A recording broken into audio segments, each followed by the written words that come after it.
warahmatullahi wabarakatuh. Kami dari kelompok 2 akan mempresentasikan mengenai analisis pemasaran dari perusahaan Kopi Kenangan. Di sini saya akan menjelaskan bagian konteks industri. Industri kopi siap saji di Indonesia berkembang pesat karena perubahan gaya hidup masyarakat, terutama di perkotaan yang menjadikan kopi sebagai bagian dari aktivitas sehari-hari. Kondisi ini mendorong munculnya banyak merek kopi lokal dengan kualitas, harga, dan kemudahan akses yang hampir serupa sehingga persaingan semakin ketat.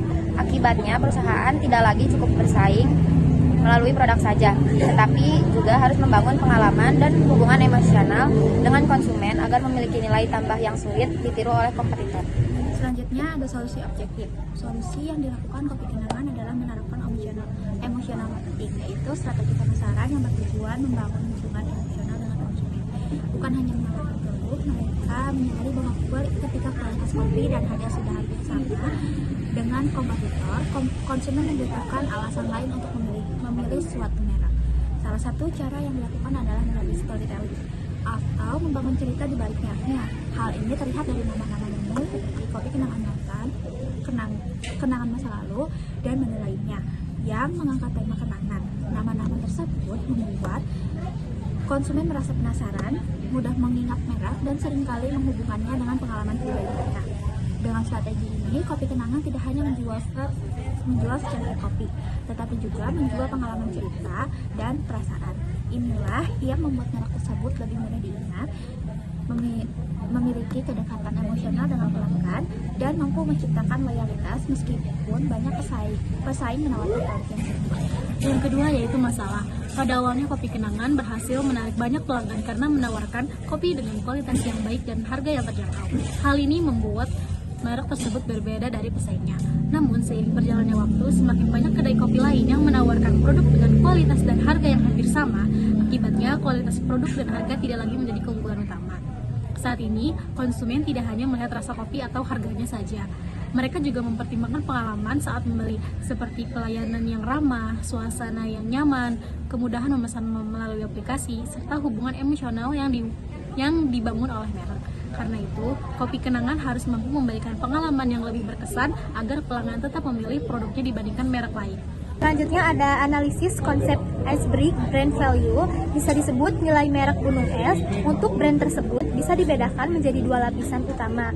Permukaan yang terlihat seperti fungsional dan fondasi bawah air yang jauh lebih besar seperti emosional. 1. Nilai fungsional seperti apa yang dijual, fokus pada kualitas, kecepatan, dan harga untuk memenuhi kebutuhan fisik konsumen seperti produk dan bahan, terus sistem layanan, daya tarik.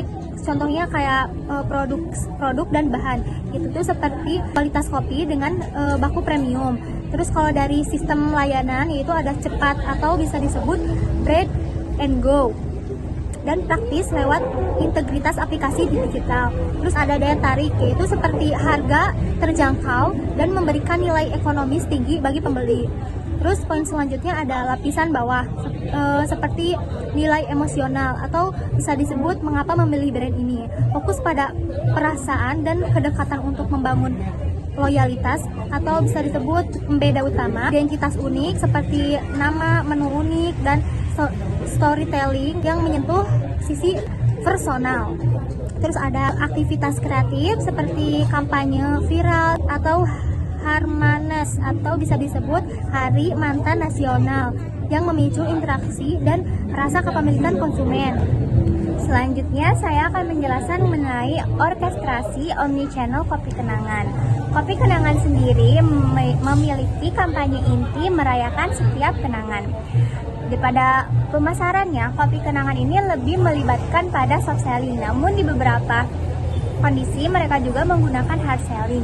Berikut penjelasannya. Yang pertama dalam personal selling dan events adalah yaitu Kopi Kenangan menggunakan aktivasi di gerai, promo musiman, peluncuran menu baru, serta event Harmanas atau Hari Mantan Nasional yang diadakan setiap tanggal 31 Agustus.